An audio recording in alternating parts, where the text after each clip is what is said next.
Hi, I'm Vaishali Shah, founder and creative director of Creative ID and Ananya Cards. At Creative ID, we help businesses get noticed by the right people for the right reasons.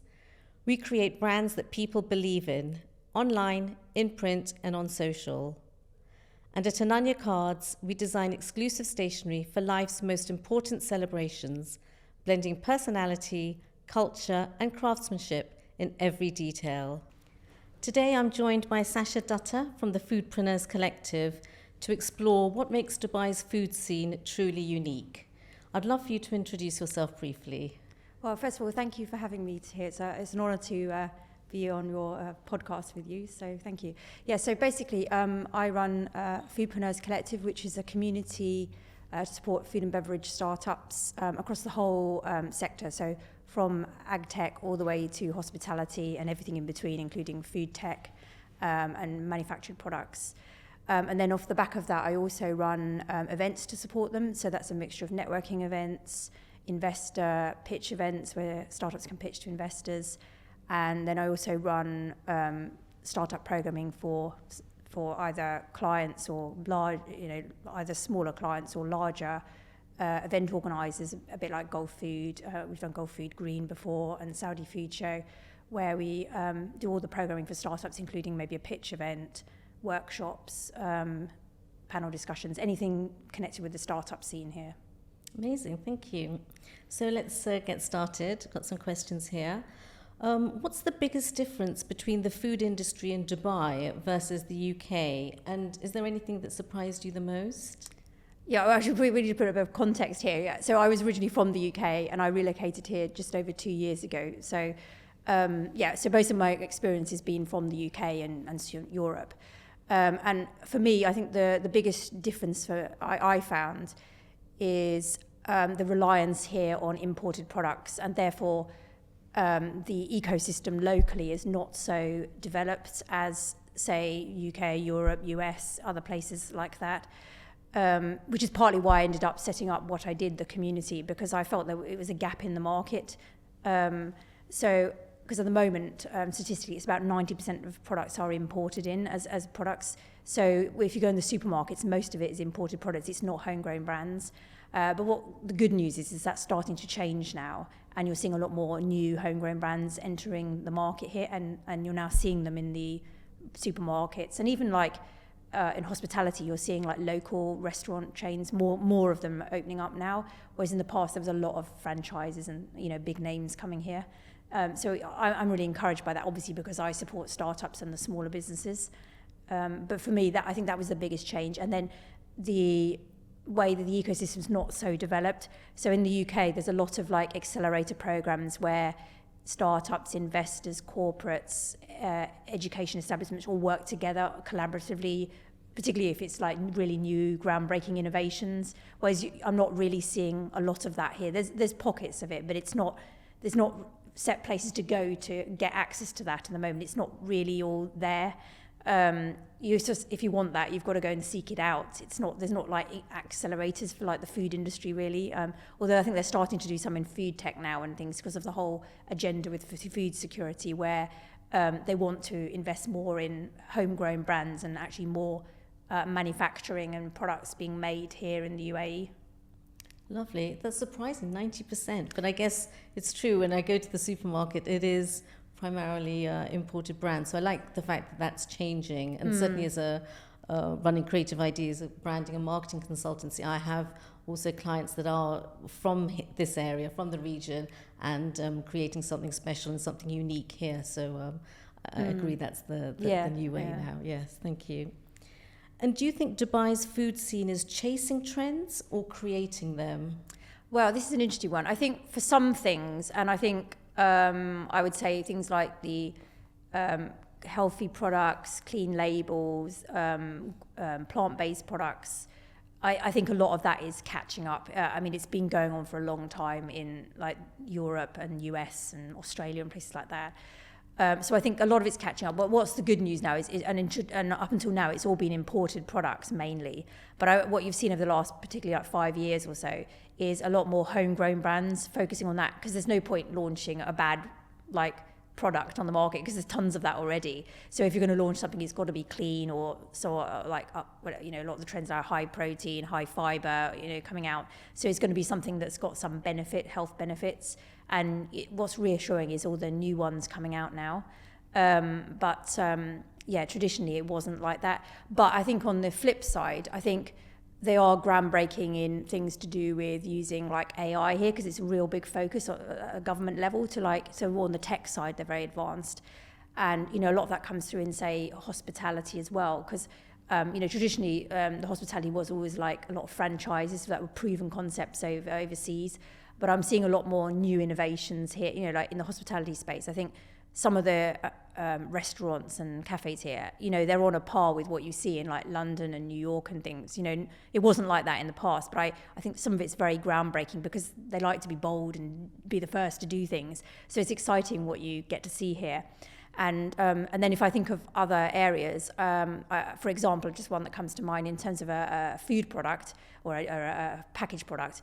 Earlier this year, there was a beer brand that launched a non-alcoholic halal beer. I mean, that's the first in the region. So, and I think it's the first globally that anyone's had a halal certification for a beer. So, there are starting to have new things coming out here.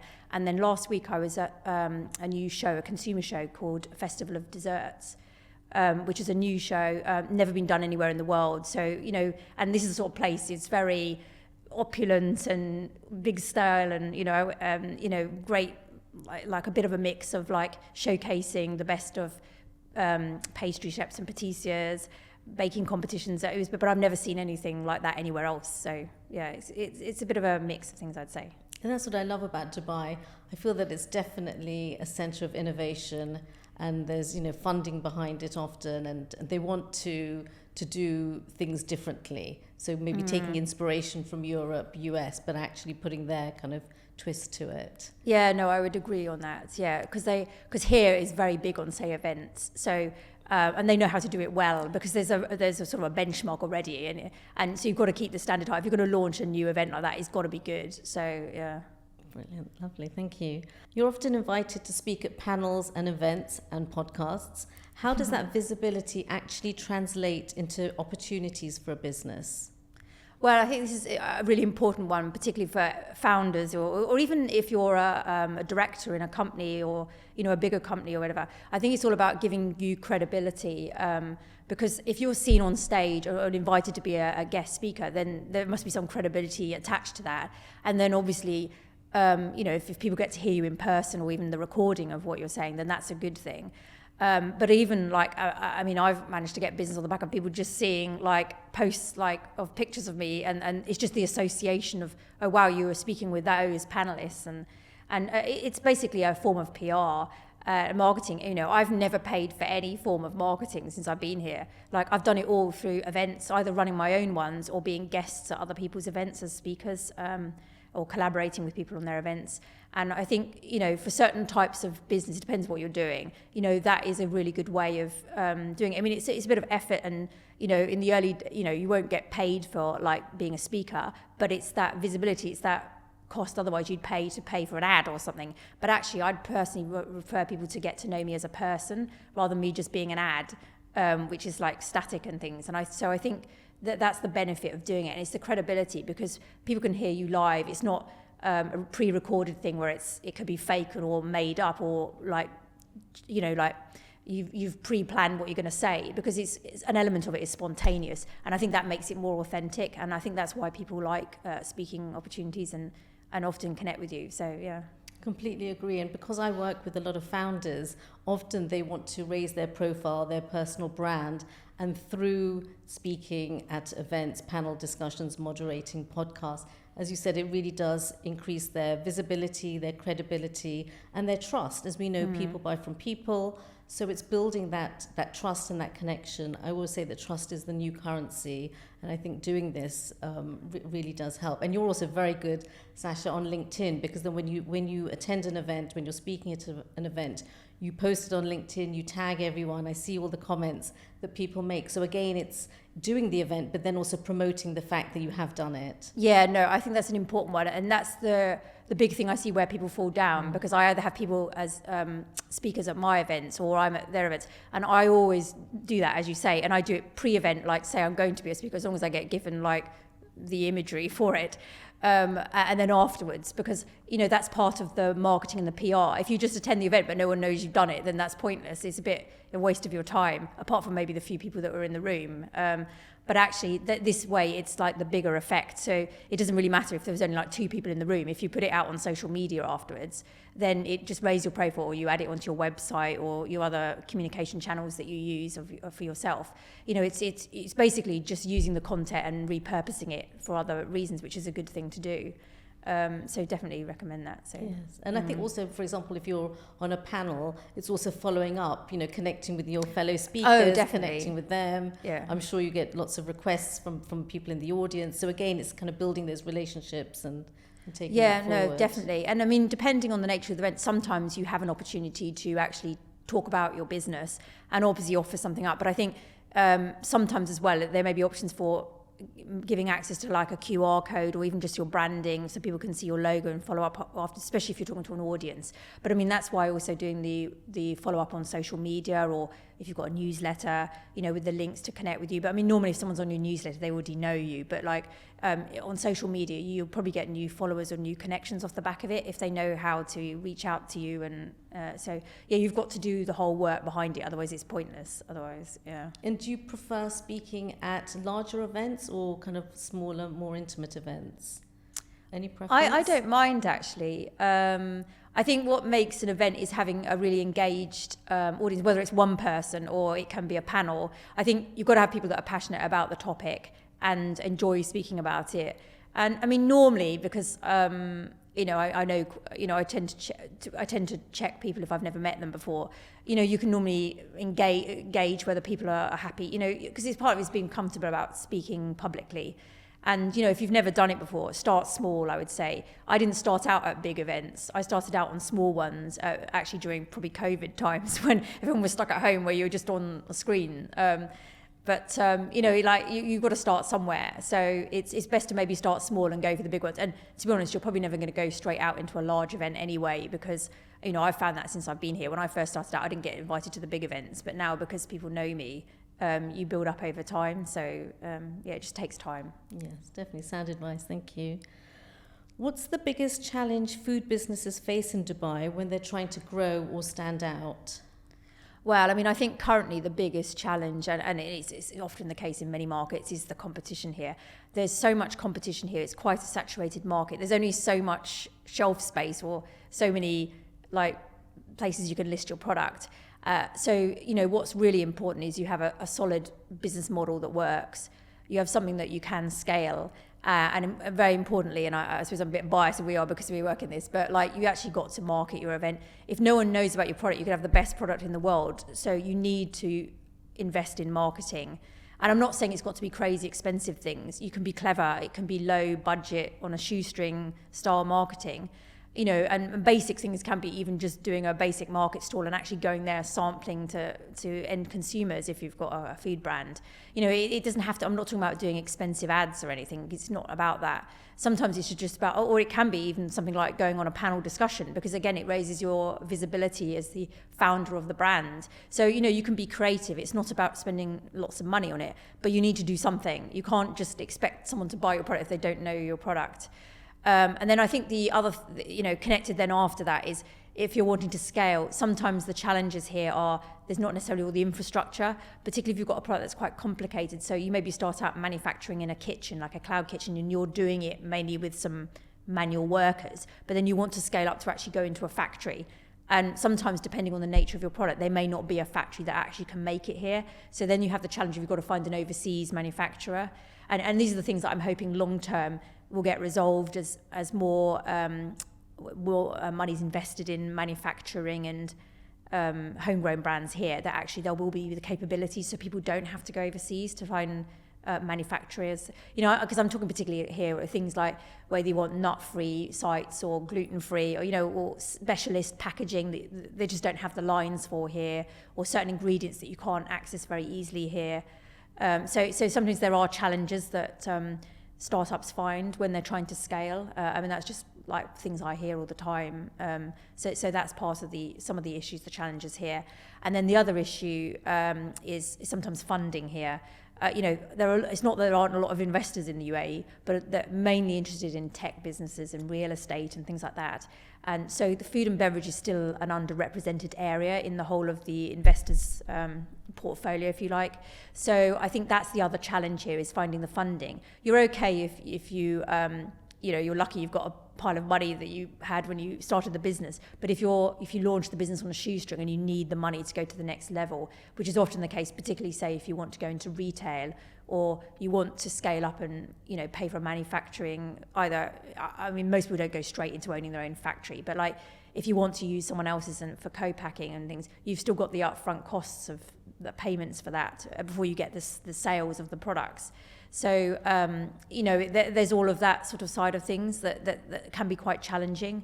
So, but that's why we offer some of the opportunities we do in terms of our pitch events, because we run them online as well. So then it brings in investors from overseas, which sometimes helps, particularly for homegrown brands. If they can't find an investor here, they might find someone globally. And you do see this currently, actually. A lot of the startups who started here maybe 5-10 years ago, when there wasn't definitely not really any investment here, they'd go on accelerator programs like in the US or Europe to get funding because there wasn't the opportunity here.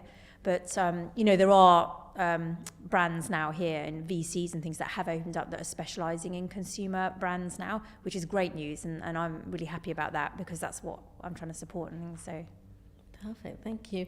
Definitely, certainly with my branding and marketing background, I would say it is very important to brand yourself, to market yourself. As you said, you may have the best product in the world, but if people haven't heard about it, so it is about being visible. It is about the founder being visible, as you said, doing pop-ups, doing various things. And I think there is a misconception that you need a ton of money, but actually you don't. As you said, you need to be clever with it, whether it's through collaborations, partnerships, doing panel discussions and things like that. So don't think that you just have to have huge budgets. There is definitely a space for smaller brands.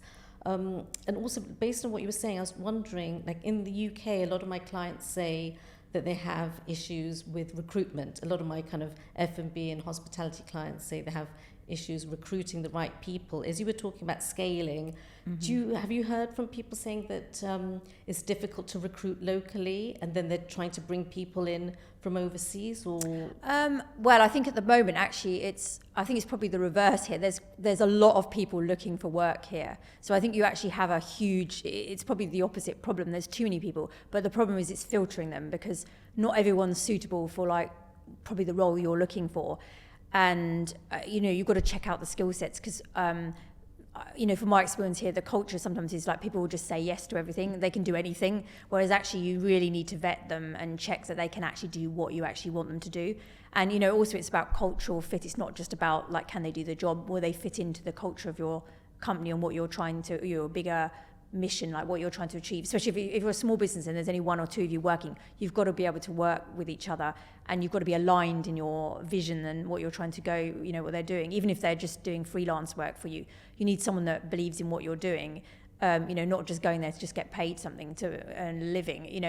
You want someone who shares the passion of what you're doing. I mean, clearly they're not going to be at the same level as the founder, but you still want someone that believes in your product and will represent your product if you weren't there, type thing as well, even if they were at an event or something. So but I think for me I think it's really important, and I think that's why here particularly and I think it's particularly in this region, getting to know people, and it's that know, like, trust thing is really important. I think from my experience, I would never go based on just someone just contacting me out of the blue and not having ever met them. I think it's about building a rapport with someone first, and then you're more likely to get work. I mean, what I find in my community is a lot of people collaborate or get freelance work because they spend time getting to know the founders. They build trust with them, and then they get the work. So they're not going through the whole recruitment process of trying to get a job with them because they get known.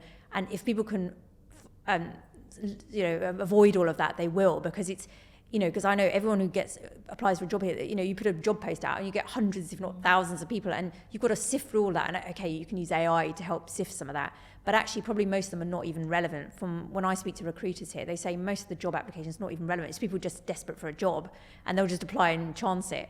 So actually the quality, you really need the quality, but actually sometimes you can probably cut all that out if you just network with the right people and find the right people that can do it for you.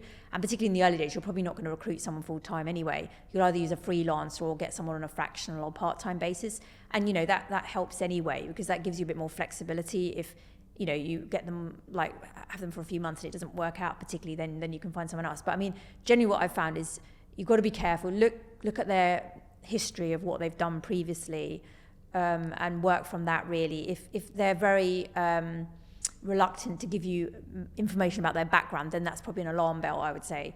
But normally particularly if they've come ex-corporate world, they're normally very credible people. I'm not saying it has to only be people like that, but like normally that helps because they've got a certain standard of way of working. Because when I tend to find that now, if I'm working with a lot of founders, a lot of them are ex-corporate world, so their way of thinking is they understand the bigger picture, but they're obviously working on a small business, but they understand how that sort of environment and the structure and discipline of working in that type of environment first, which they then like translate into like how I'm going to run my business, but on a smaller scale. Yes, I think networking is key, and also having that community, which leads me nicely to my question. How does being part of a food community help businesses overcome these challenges? Well, I mean, this is partly why I set it up, the one I have in the first place, is just having an environmental space where like-minded people, they're mostly founders in my group, we have other industry experts and other people in there as well, where they can just ask questions and get support.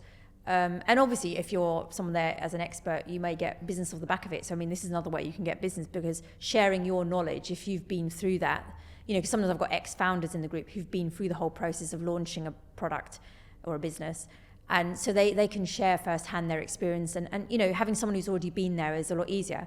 And what you find otherwise is it can be very isolating for a founder if they're just working by themselves and say they don't have a team yet, and they have to make big decisions, sometimes that cost a lot of money to them, like, do I print this label, do I go for this production run? And having someone to sound something by, or even if it's even the early stage of even business setup. I mean, I found it quite overwhelming when I first came here, like, the different costs associated with setting up a business. And if you don't know what you're doing, you can probably pay over way too much for like what you actually should be paying for the type of business you have and what you need when you're first starting out.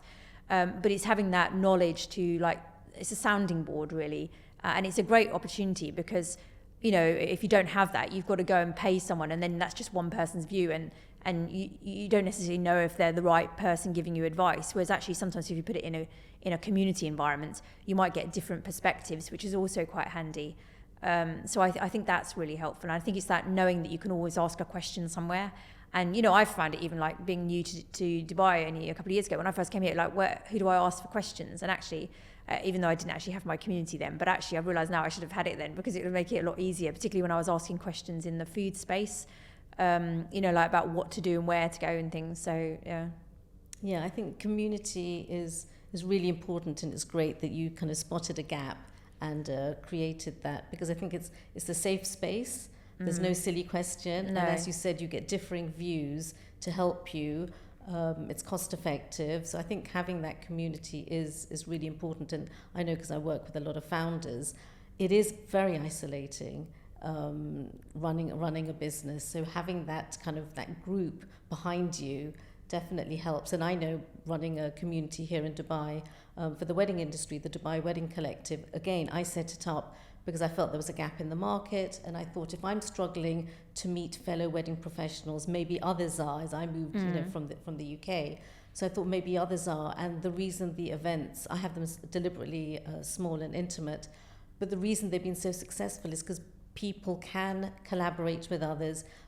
Most people at an event win business from each other, whether it's a makeup artist, a hair and makeup artist that works with a fashion designer on their shoot, or we've had a jewelry designer that was stocked in a bridal boutique.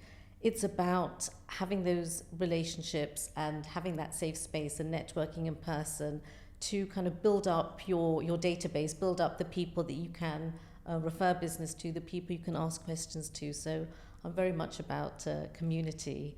Definitely. Yeah, no, I think the collaboration is a key one, because I've heard so many people since I set up the group saying, look, we've started collaborating with other people, or they've won business off each other, you know, and we don't allow hard selling in the group. It's not about that's not the purpose of the group. But I think just by the nature over time that will happen, because, you know, founders like to support other founders. So if you're selling consumer products or you own a restaurant, people will go and check it out if they're in the community. And that's a nice thing. It's like, it's not a hard sell. You can actually just win people over just by just being in the group, and they just want to support each other, which is nice. And yeah, I agree with the collaborations. I've seen so many happen. And, you know, sometimes, as you say, that's the way to do it. Like, whether, you know, in your case, you've got like various people, different businesses non-competing, but all after the same audience. And, you know, that's often the case with what a lot of the events, you know, that I do. We have different people from different areas coming together. So they're not competing, but actually they can help each other out. And even if you're, say, like a food brand, if you're like, say, a bakery brand, you can partner up with someone that's like, say, having a protein, whether it's cheese or meats or something. You know, there's ways you can work with other founders as well, and maybe share a market stall or something if your budgets are tight. So that's another way of doing things. If you find something that's complementary, or if you've got a food brand, you know, pair with a drinks brand. You know, there's all sorts of, if you start thinking outside the box, there's lots of different ways you can collaborate with other people that you're already in the network with, if you like, and they probably know you or have heard of your brand. So. Perfect. Thank you. Well, thank you very much, Sascha, for joining me today. Lovely to have you, and look forward to speaking to you soon. Yeah, thank you so much for having me. It's been great. My pleasure.